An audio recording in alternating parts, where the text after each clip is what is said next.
Removing negative items from your credit report does not have to be impossible, and today I'm going to show you one of the ways that you can get legal permanent deletions. And this is a dispute reason pyramid that's going to break down what to dispute and in what order. Now, if you know anything about the 1,800 videos that I've posted going back to July 2015, you'll notice that normally at the bottom of the pyramid, we have things that we don't normally want to use, like status or terms or type. But today, this is a little bit different, so you want to watch all the way until the end because I'm going to explain each part of this. At the top, we always start with the blatant inaccuracies and violations. And pausing right there, if you want to get access to this, you can access this in addition to my mini course for free on my Telegram channel. The link is down in the description. So a blatant inaccuracy or a violation is going to be different balances, different past due, 100% different payment history, such as repossessed but also paid on time, or 60 days late but also charged off. Now, those are just two examples or three examples, but we are going to go and look at the Big Bang. The Big Bang is pretty straightforward, and you've heard me say this in my hundreds of videos. So this would be starting with date last paid, or something like a monthly payment on a closed account, or 90 days late without any 30 or 60-day late payments.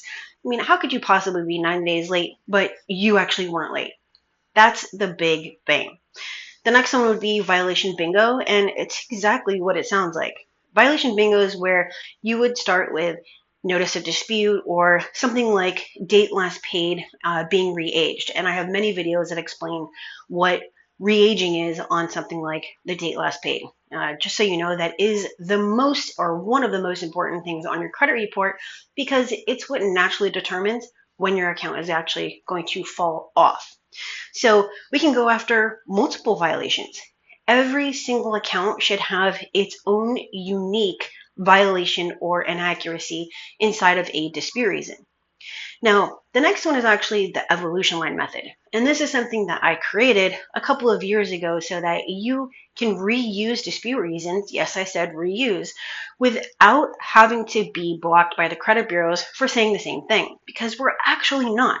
This is when maybe the date last paid changed or the date last reported changed. Now you can redispute this because of the new information. Obviously, all three bureaus are not going to have changed information. So you need to make sure that you're looking at each individual bureau.